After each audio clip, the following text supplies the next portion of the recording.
So 1, 2, 3. We're here with Fabrice Tardieu. Ian and myself are hosting this podcast. Fabrice, we're so happy you're here today with us. You're the best, man. You're like a staple in Miami, but I feel like you're global. I know you are. Well, thank you for the kind words, man. It's such a pleasure to see you guys and to chat a little bit with you. It's good to stay connected to the family. You already know, man. That's the vibes. Yeah, so I want to ask you so many things. I know some people know you, of course. You have a nice presence on social media, a beautiful brand. But I'd love for you, if you can, tell us the story. Who is Fabrice Tardieu? How did you start this amazing company? Because I love the products. I have a pair of shoes myself. I love them. So tell me, what is the story? Like, rocking me today. There you go. So those laces too. Those laces are crazy, man. I need you to talk to me about I get a lot of compliments on the laces too, because people just look down and they're like, they say shit happens, and I'm like, I know it does, you know, like it's different. It, you know, he's setting a tone with it. But what's up, Fabrice? Tell me, like, what's the story? I'd love to know. So I'm gonna tell you the whole story, and I'm also gonna tell you the whole story about the shit happens and why it's a big part of what's happening with the brand. So basically, I'm a Haitian born. I was born in Haiti, and a very long time ago. And then when I was around 12 years old, I moved actually to Fort Lauderdale with my parents. I was supposed to be there for a few months because there was a lot of instabilities in Haiti. Okay, you look like a baby. You have a baby face, man. You say a long time ago. You look like I know you're young. You look good. I know you're a boy. You have a young son too. I do. Super cute kid. I'm looking at you and I see him too. But continue. So okay, I understand that. Yeah. Okay. So with my parents. So then I stayed here in Miami and Fort Lauderdale for a few months. Then went to middle school because I couldn't go back to Haiti. So I finished like the few months of middle school and did actually my high school in Miami. And then when I was 17, I was sent to Europe to go to university. So my last year of high school and to start university, and I moved to Paris. When I was in Paris, that's when I started hanging out a lot with people in the fashion week, going to nightclubs. I always had a thing for fashion, but I was majoring in business. And at the end of my the day of my school graduation, a lot of my friends, some people were like, we're gonna do an internship in an insurance company. One guy was gonna go to JP Morgan. And then they're like, what are you gonna do? And I said, I'm gonna try to get into like a fashion house to do an internship in fashion. Because when you come from where I come from in Haiti, it's not a common thing to tell your parents you're gonna be a fashion designer or whatnot. They understand if you tell them you wanna be a lawyer or a doctor. So anyways, in the beginning it was a little hard, but I got an internship. I got the best internship one could get. I started working there with Giorgio Armani. This is year 1999.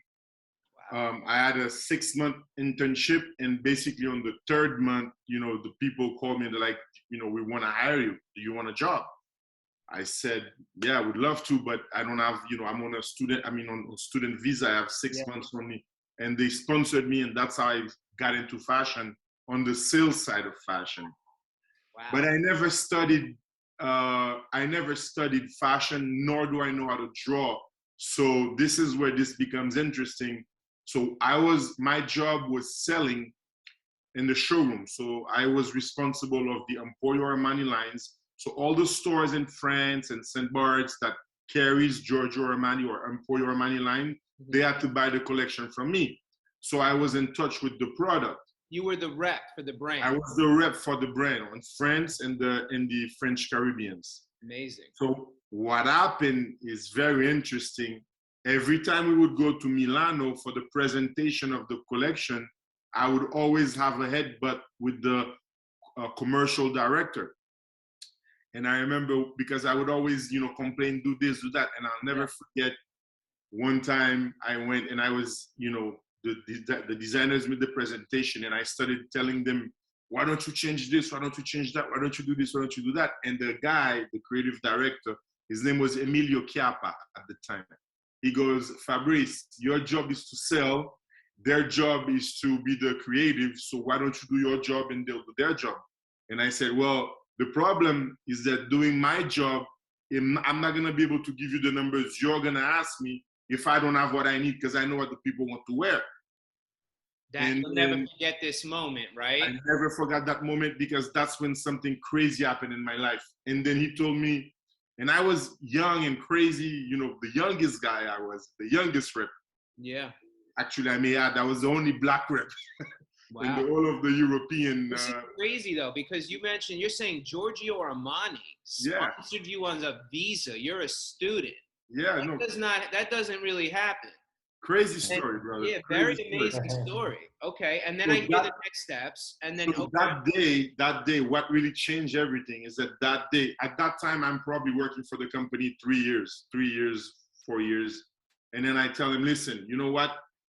If you make those changes, if I don't do a plus 15% on my market at the end of selling campaign next season, you don't have to tell me anything. I will quit. So even my boss from France is like, what gotten into this guy, you know? Doesn't he want to just do his job and go home? You didn't want to do that. I didn't want to do that, man. And actually those changes that I asked them to make, which some of them are still applied in some of their things over there, because that guy that was my boss back then, now is a big boss for Armani France, Belgium, Holland, whatever. Anyways, what happened is that all the European markets did like plus 30% on all the products I asked to change. And that's when I really got the respect. And I did that 1 season, 2 season, 3 season, 4 season. And then my brother was living in Miami. And in 2003, 2004, he started telling me, I want to do something in fashion. And that's when my first own business started. In 2004, me and him, we put together, he found a factory in Turkey. I quit my job and we started a brand called Bogos at the time. And that brand at the time was a shirt company. What was the name?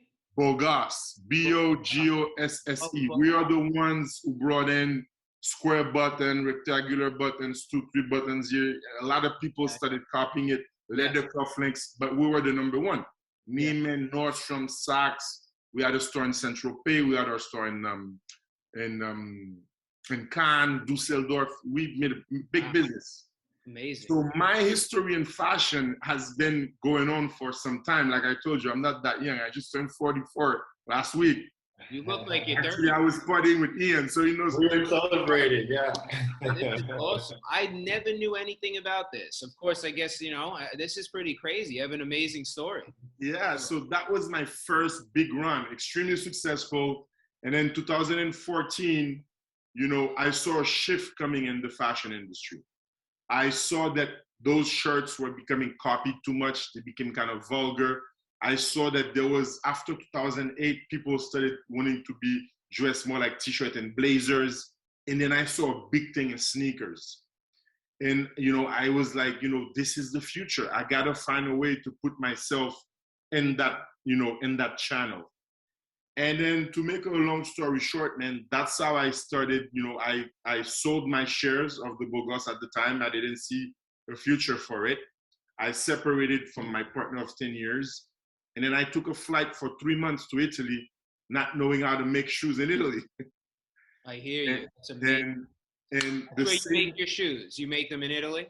Everything is handmade in Italy. The same people, they manufacture for D Squared. They manufacture for a lot of big brands. Yeah. Dolce & Gabbana. So, you know, it was actually another very funny story. When I arrived in the factory, there were those two brothers. And when I made my presentation, you know, I had, you know, really like pictures. It wasn't professional at all. Yeah. And I told him what I wanted to do. And then he's like, okay, we're going to sleep on it. Go home. We'll give you an answer tomorrow. The next day they gave me the okay, but it's only like 2 years later that one day I go to the factory and he's like, man, do you know what happened the day we met you? And then I'm like, no, what happened? He goes, when you walked out of the factory, my brother was like, listen, it's one of two things. It's either this guy is the biggest bullshitter we've ever met in our whole lives, or this guy's gonna do something really freaking cool. Yeah.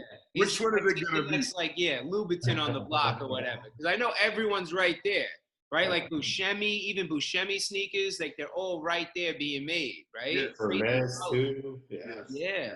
So That's incredible. That's incredible. yeah, so And that's how what year was this where you started? You went to Italy for these 3 months to make your first 2004.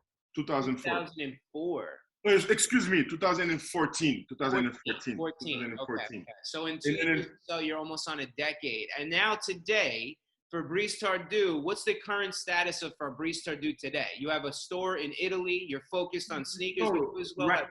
Yeah. Right now, so when we started the brand, I had a lot of distribution. So I was focusing on Neiman's, Nordstrom. But, you know, the last few years, that business model changed a lot. Yeah. So now what I've done, and, you know, we've invested a lot of money into the digital marketing, you know, Instagram ads.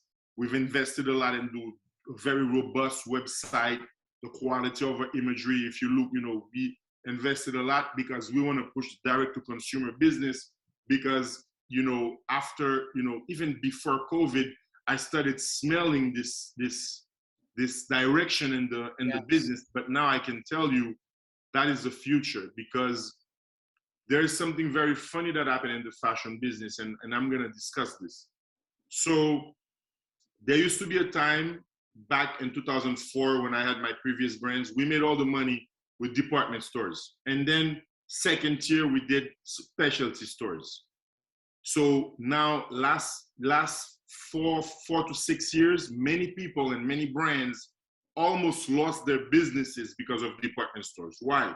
Because department stores started having to do a lot of returns because people were buying the products online. They were going to the store, they were trying it, then they were not buying it, they were going online, they found it cheaper, they were buying them online. The online business grew. Yeah. So department store business started to go down a little bit. Yeah. Now the department store business is almost inexistent. Like it's there, but it's not in a big way. They are also mainly selling online. I can tell you in the US, the number one in the US right now is Nordstrom. It's still kicking. I know some friends still make, but it's not what it used to be. Yeah. So the only department store business I have right now is a department store business international, because I work with Galerie Lafayette and I have a good relationship with them. They're backed up by, you know, a lot of money, and they're serious. Yeah. Yeah. So you know, we have a very special deal, and you know, I've been very fortunate. I maintain this relationship mainly in Qatar. I was just gonna say, in Dubai, that Middle East area, they're so strong, and I know the financial backing. Yeah. I'm close with the Al Nahyan family in Abu Dhabi. I've traveled with them, just us, like we're close. So when those guys, when they love something, and you know, you've proven yourself to be good at what you do, they're very loyal. Very supportive and loyal. Very supportive, and they help you, and they, you know. You got big hearts over there. Yeah, but you got to work very hard because they're very demanding. Yeah. I don't know too much about. I don't do so much business with them, but yeah, I know them. You know, like we know each other a bit. Yeah. No, they give you the chance, but very tedious. Not easy to do business with them, but they give you the chance. If you know, you got to be razor sharp. Yeah. But anyway, so all this to tell you that as far as the distribution is concerned, that's my biggest distribution, and I have a few clients like in Miami that are people that are very close to me, very dear to me. They carry the brand. Lulu, he always, for years, for 20 years, when I was in Bogos, he was my first client in Bal Harbor. I have a lot of history with a lot of people in this industry. I've been doing this 20 years, and I've always, you know, tried to do it properly. So people tend to, I guess, you know, listen to me or respect me, and because I'm the same way towards them. So, yeah, you're ethical, you have the morals, you build relationships, you focus on all the right things, and then everything just comes to you naturally, right? Exactly, yes. The other day, I got in the elevator heading over to go meet up with Fabrice for his birthday, grab some drinks, and some guy looked me up and down on the elevator. And he's like, I like those shoes. And I'm like, thank you. My buddy, he's a designer, you know, you can find him over here, Fabrice Tardieu. Yeah. Every now and then somebody comes up to me and like genuinely just compliments the shoes, you know? my whole closet right now. I can't show you, but it's Fabrice Tardieu. You I know? know. So, you know, the thing is, when you do something with love and passion, it shows. Yeah, You know? it So shows. basically, what happened, you know, we don't have a big, massive distribution, but we are present with some influential people. Yes. And Dwayne Wade, I've seen also. I remember the most followed person right now on Instagram, aside from Instagram, is Cristiano. oh yeah, he bought actually. I didn't even know that he followed me, you know? But one day, Bob was like, oh, he bought a pair of shoes. This is a very, That's incredible. this is a, That's let me tell you. cool. Let me tell you guys that story because it's an awesome story. Yeah. So at the time, the way we had the distribution set up, so everything in America or Latin America is shipped from the US. Everything in Europe is shipped from Italy directly. Okay. And the guy, a good friend of mine, Matteo, which runs, I'm doing it through his infrastructure. One day, and the next, so he's always looking at, you know, the deliveries, he's looking at the brand. You know, he's a good friend of mine. He's the one who introduced me to the factories. Okay. And then one day he sends me a message and he's like, look, and I'm like, and I see a name of a girl that I don't know who is the girl. Yeah. And he goes, look, and then he goes, look, the address. Then I look at the address. I'm like, am I supposed to know? Then he goes to Google Map. Then he zooms in the Google Map. And then he goes to a documentary and he takes a screenshot of a documentary. And he says, this is Cristiano Ronaldo's house. This is where the shoes are going. And that's his house in Spain, in Madrid right now. That is so cool. And that was a crazy, crazy story. Unfortunately, I never met him, but you know, that was a crazy. That's honestly amazing. Yeah, it's pretty cool. And I love how you said too, like, kind of in the way you market and build the company. It's like effortless, right? And when you mentioned this, you said it's not effortless. Branding and fashion, I know. I have a brand myself. We make small leather goods with exotic leathers, and we've shipped to some cool people. Like my girl, she'll Google and zoom in too and be like, yo, this one is this one. You know who's your client. Yeah. She's into that. It's cool. But more so what you touched on when you said, like, when you're passionate about what you're doing, it comes through almost effortless. You don't need to force it. Yes. Actually, I'm going to tell you something. Yeah.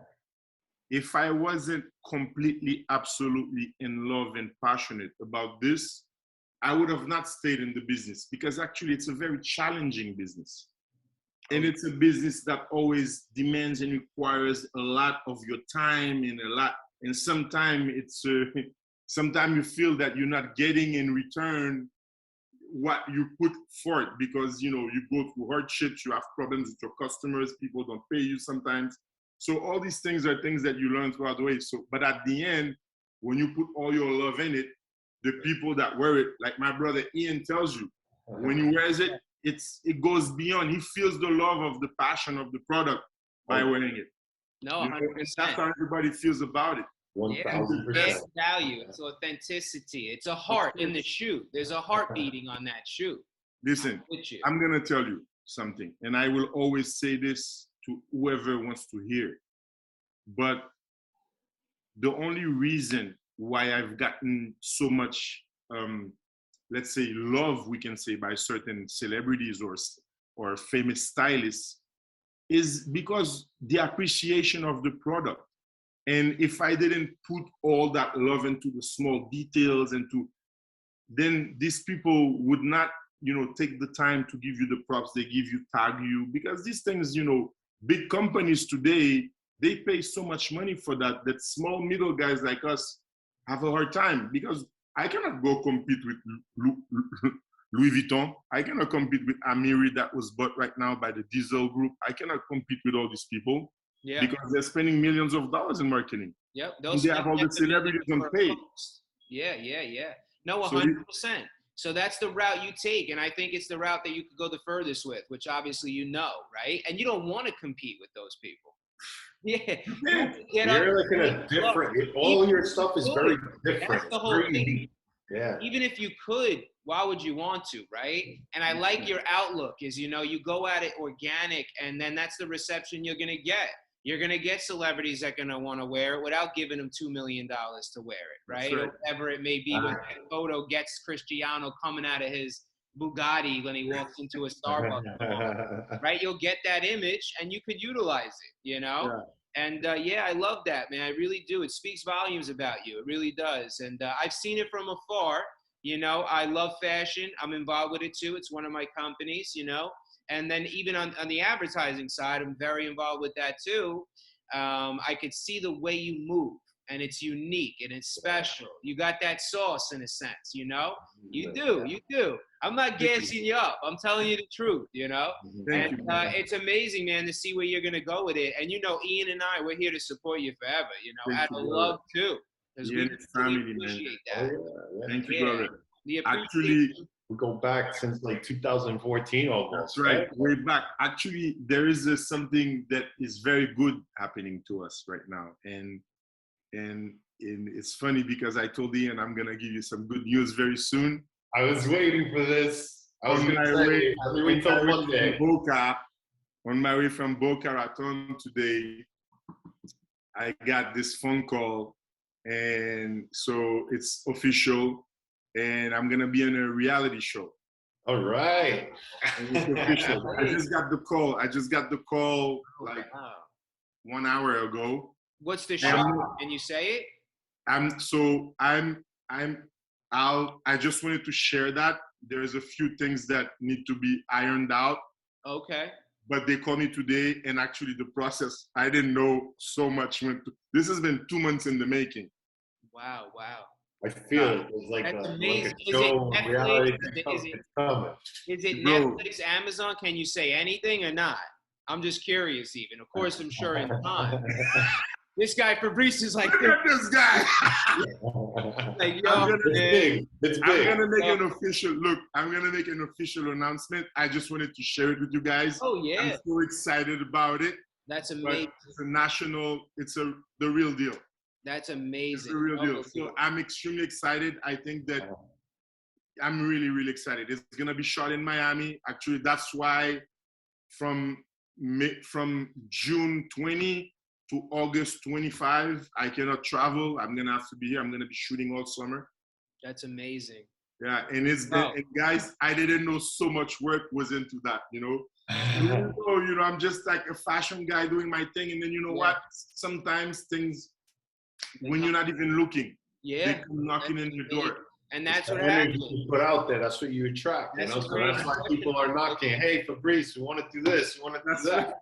Yeah. It's amazing. And there you go. Attached to that thought we just reiterated too, and the other thought of the exposure. Yeah, you're going to naturally get that exposure and keep going that organic, effortless, minimal type, smooth route. Because in the future, as you know, and it's cool to know that you're in tune with these things. When you said that, you used the word term. You said smell. You said I could smell the next thing. I love that because you're thinking, and that's part of being an entrepreneur and a creator. And you have both that business and creative sense. Hearing your Paris experience, it tells me that.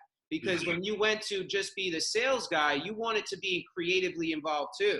Correct. To get those rates up to 30%, which is pretty crazy. Correct. So I know where you're at. You know, you have both of those traits and it's unique. So you need to run your own show, operate it, control it, create the user discovery, the perception, right? The branding materials, and you'll go down the route you want to go down, which is what you're doing. It may take more time, but you're definitely going to get there. You're the turtle. I use this analogy. I'm a turtle. I walk step by step, but I know where I'm going. You're not telling me where I'm going. I'm going to show you where I'm going. You know? And actually, I want to talk about something when we talked about the laces.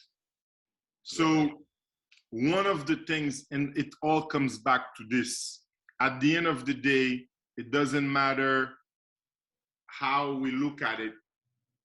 At the end of the day, when something is real, when you are real, at the end of the day, this is always what's gonna transcend. This is always what's gonna win. Mm-hmm. And one of the things about the brand is that all the wording that we use is always things that are really my motto of life. Always. I remember, I always used to say, whenever they told me something or whenever there was a fire to turn off or a problem, I would say one battle at a time, one day at a time. And that is like a motto on my shoes, on my t-shirts. It's a big, because it's really my way of life. Because no matter what happened, billionaire, rich, old, poor, everybody is gonna have to deal with this in life, that they're at it one battle at a time, one day at a time. If you go fight all your battles at once, you're not gonna be able to move. 100%. And that's also the same for the shit happens, like he has on the laces. Shit happens to everybody, my brother. It doesn't matter where you're from, who you were. Shit happens, baby. And my number one selling hat is this, because shit happens and everybody can relate to it. It's relatable. It's relatable. And you have a quality branding product already, so they'll buy into that. Yeah. Yeah, you want to be very community driven. I feel like you're very community driven. Like you said, you're searching the address. That's what you want to do. You want to know your customer, right? That's part of the job. Of course. Yeah. Of course. You have to know who is rocking you, supporting you. So yeah. So yeah, it's been a nice road. And again, I always say it. You know, there is a guy, you know, I forgot his name, that I love this guy. He's hilarious. He says, the thing about success, it's like when a woman is pregnant. Everybody is happy, but they don't know how many times you have to get fucked. I hear you. I hear you. My girl is pregnant right now. She's 6 months pregnant. And I hear you. That's so funny. You know, so you go through hardships and it's okay. You know, keep on going one day at a time, one battle at a time. Yeah, Never give up, keep fighting. And at the end, man, you know what? God is good, man. 100%. 100%, man. I love that I got to meet you today, because I know the product. We spoke a few times on the phone, very briefly, some time ago. It's amazing. I want to ask you this question. So what would you say to somebody that wants to, an up-and-coming designer? Because we speak to so many people, a lot of entrepreneurs that are successful, right? But many new entrepreneurs. So to somebody that wants to be a shoe designer or design clothes and or just in general an entrepreneur, what would you say to this person that may see this from you? The number one advice I'm always going to give, and I've always given this, it's learn on somebody else's dollar as much as you can for as long as you can, because it's a very difficult seat to be in. And, you know, very often when I look at my nephews, my nieces, you know, the younger generation, listen, I'm 44. I'm allowed to say younger generation. You're really not that old, man. I love you, though. You're really not, but I hear you. You know, you got to give in the time. You got to put the time. You got to learn. And the process is not easy. Of course, there are unicorns on everything. Sometimes some guy comes out with something and, you know, the light bulb hits it. Yeah. You know, that happens. But 99.9% of the time, you got to put in the work, go through the experience, learn, and not get confused. There is a saying in French, il ne faut pas se confondre entre la vitesse et la précipitation. It means you cannot be confused between going fast and going and going too fast, you know? So, you know, moving rapidly or going too fast, you know? Yeah. So that's I think the biggest lesson, because you always tend to, you know, and that's what it is. Get as much experience as you can, because there's a lot of things about you this. You can overthink things, get overwhelmed, mismatch. Almost let the guy in front of you go through the fires. Let them pop up on him. Watch how he puts them out. Learn that process, because that's the process. I learned what I learned. Exactly. I learned what I learned working for Armani. I learned a lot from him. And I had to go to a different, you know, continent to start my business. And a lot of the things I learned from my old boss, I applied. That gave me a facility. But if I didn't put that time and I went in, I'd burn myself so many places. But you learn. The more you experience, the more you learn. And the other advice I'm going to give, you should never, you know, everybody should always go for what they believe in. But financially, you know, I always say, if you are a young designer at heart, when you are starting, if you can do as many internships as you can, while you're generating revenue parallel so that you can have your daily expenses met. Keep doing that, because once you commit to a brand, you're in fashion, you know how it is. You always have to be putting so much money into it that it becomes very difficult at times if you don't have a backer. So try to always get a backer, financial backer, so that the creatives stay creative, and let somebody that manages the finances manage the finances. That's what I would recommend. 100%. You hit it on the head. There was so many moments where I was like, thank God I have this magazine and these other streams, because this thing is just, there's a lot going out over here. You know, brand for leathers and the manufacturing, the product, the boxing, it doesn't end, right? And then things happen. The sun doesn't always shine tomorrow. China could go through COVID. I know. You always want to make it better too. So wow, you're like, shoot, Yes. No, it's a perpetual like karate lesson that you're kicking, throwing your hands at, and you get better and better, right? Absolutely, yeah. Yeah, it's literally that. So I love that. I'm so happy you mentioned that, and then I want to ask you this. It's something I ask everyone because I find a lot of value in it myself, and a lot of people always ask me to ask this. What would you say is like your morning routine? Because you've been going perpetually. You mentioned your age. I think you're young. You look great. But you have been going for 20 years. It's something to think about. A lot of people give up, right? So what keeps your morning routine like for Fabrice? So you are on point, and I'm gonna share with you something that is so real. And COVID changed my life completely. And I'll tell you how. I think I certainly feel and do things now much better than I used to 5 years ago. My health level has never been as good as what it is now. And, the things that I've become a very spiritual person. Okay. So the things that I used to be mad all the time. I used to be, brother, this is done. I don't want to hold any, you got to let go. Yeah. And for me, I got into this because of COVID, and I'll explain to you how the process happened, and you'll understand about my morning routine. I've become a cyclist. That's why I just did a collaboration with Chris Froome, 5-time champion of the Tour de France, because cycling has become a big, big part of my life. And the reason why it's become a big part of my life during COVID, I was going crazy in the apartment. Yeah.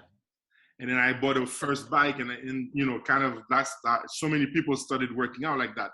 But then it became my lifestyle. And from that lifestyle, I met other people in that lifestyle that are spiritual people.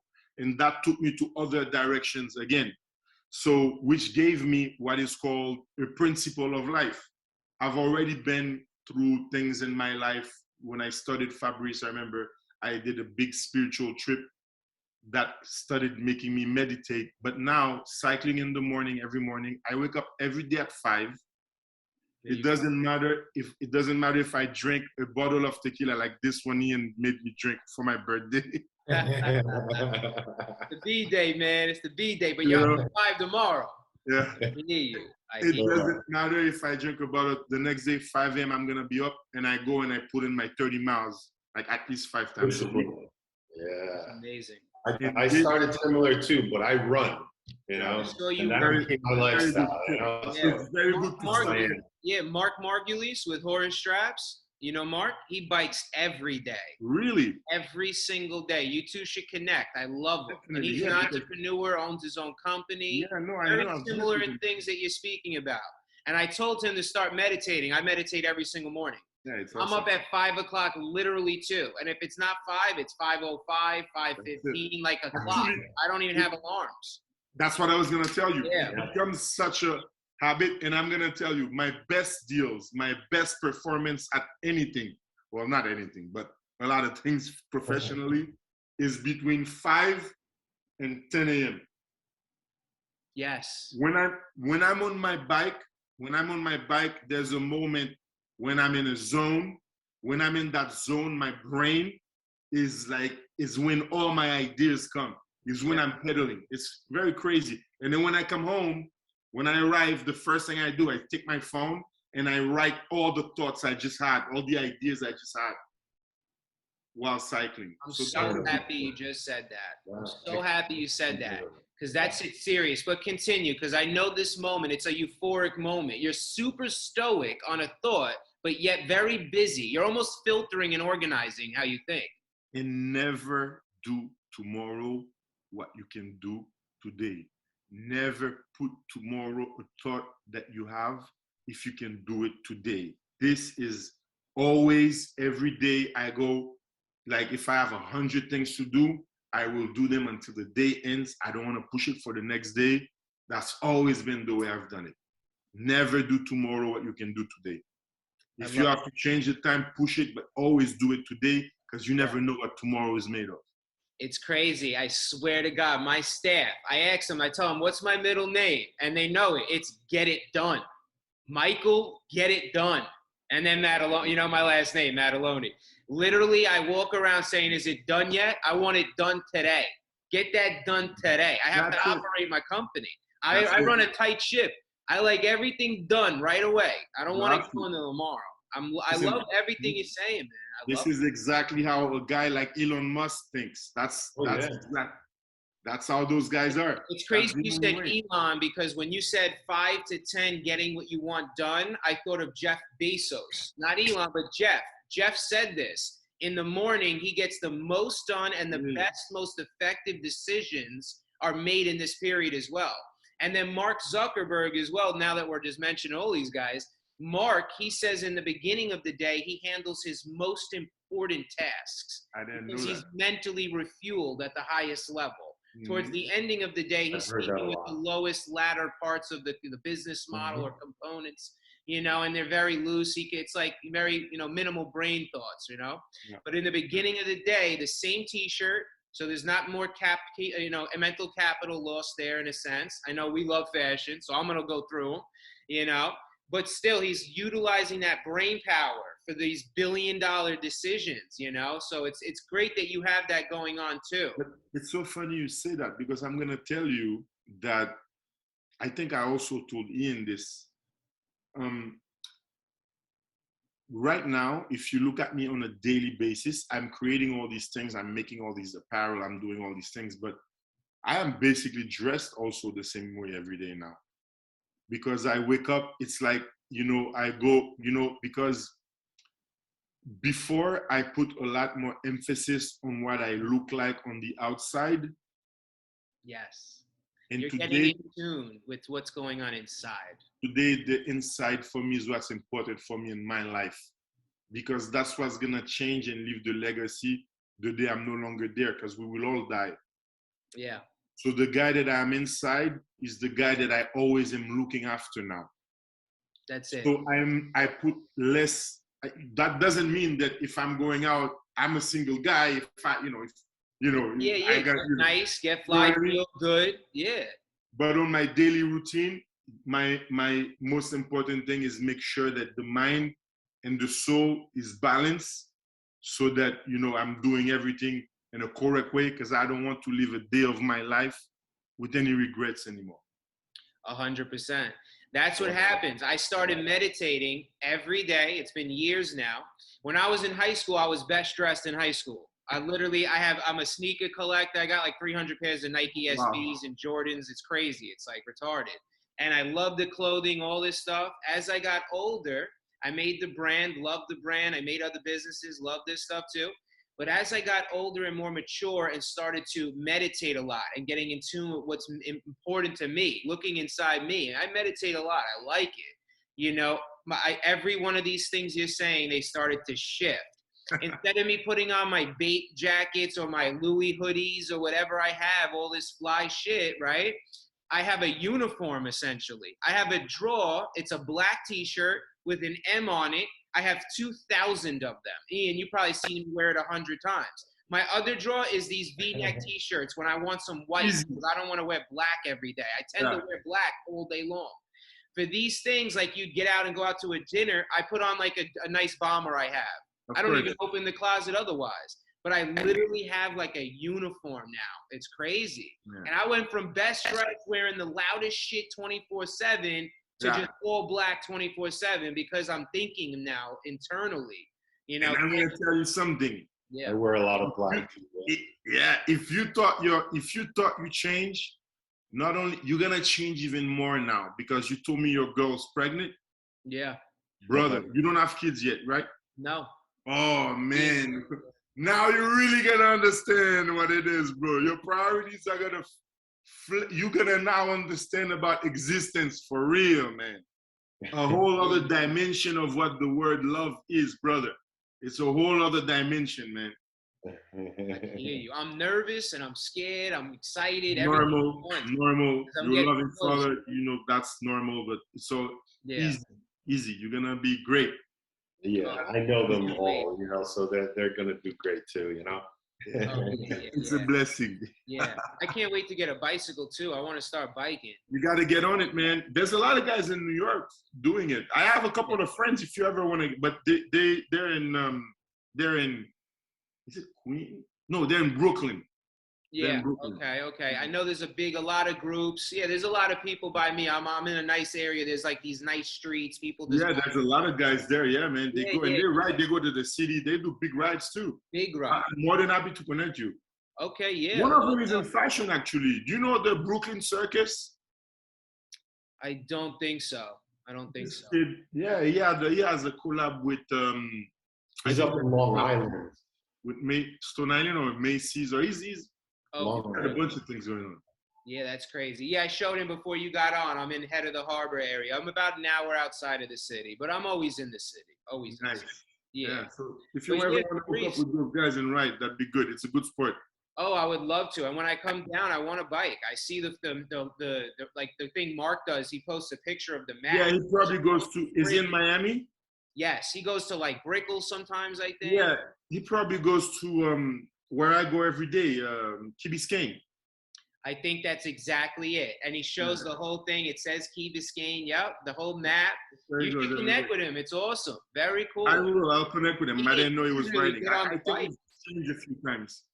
Yeah. I know, Ian, you run. You should get on the bike, bro. The bike. Yeah, eventually I'm going to make my way up there. But right now it's all like running because that's how I started during the pandemic. I'm like, I need to get out of the apartment too, you know? What am I going to do? And then I signed up for like a contest thing for like a half marathon. And I was like, you know what, guys, this isn't for me. They gave me a little pep talk. And I'm like, all right, I can't quit. I got to do this. And I totally see Ian in the bike. I totally am going to get him on it. Don't worry about it. That's my mission. Believe me. I'm going to get his ass on the bike and he's going to get good at it. Watch. I love it. I'm going to join you guys. Fabrice, if you're ever in New York, I'd love to get a lunch dinner. It's on me. Would love to. Vice versa. I would love to come see you when I'm over there. Let me know when you're done, man. We'll make it happen. I appreciate you coming on here, man. It's really a pleasure to meet you. I see the brand from that first perspective. It's amazing, but like you said, the future is only going to what's behind this shoe. Who is Fabrice? I want that authenticity, you know? The quality of the product speaks volumes, and you could never undermine that. It's all about that passion down to the stitch. It's got to be done right, and we could appreciate that. I love fine things, right? But more importantly to that, to me as a consumer, and I think everyone growing up, getting older, going into this new world, I want that authenticity. I want to feel the heartbeat of the person. And if that stuff is solid, if he's authentic, which it is, I'll spend $5,000 on the sneaker, right? Because it's all about the person, you know? And then the byproduct is me going in my pocket and paying for it. But I'm going to get sold on you. So I'm so happy Ian asked you to come on here, you know? It's amazing, Ian, you connected the dots with this because Fabrice is amazing, and I think everyone's going to love you. So, again, I can't thank you enough. We appreciate Thank you so much, brother, for your time, man. Thank you. Also. Yes. Bob, by the way, are you going to Sexy Fish later tonight? I'm not going to be able to make tonight's dinner. Tomorrow I have way too many things to do early. And I have to go prep some stuff for my son, but it's going to be a good one tonight. Yeah. I'm like, okay, all right, I'm going to go check it out. You're going to have a good time. Send me some photos. Love. Ian, enjoy. Fabrice, thank you, all right? Thank you so much, guys. Have a beautiful day. Congrats. Let me know when the baby's born. Yes, soon. Thank you. Enjoy. All right. Peace, guys. Thanks. Take care. Peace. Love. Thank you. Thank you for watching this episode. We upload a new episode every Friday at 5 p.m. EST, Eastern Standard Time. We as well greatly appreciate those that have subscribed to the channel. We appreciate the love and the support. Lastly, if you've missed last week's episode, tune into the episode right here.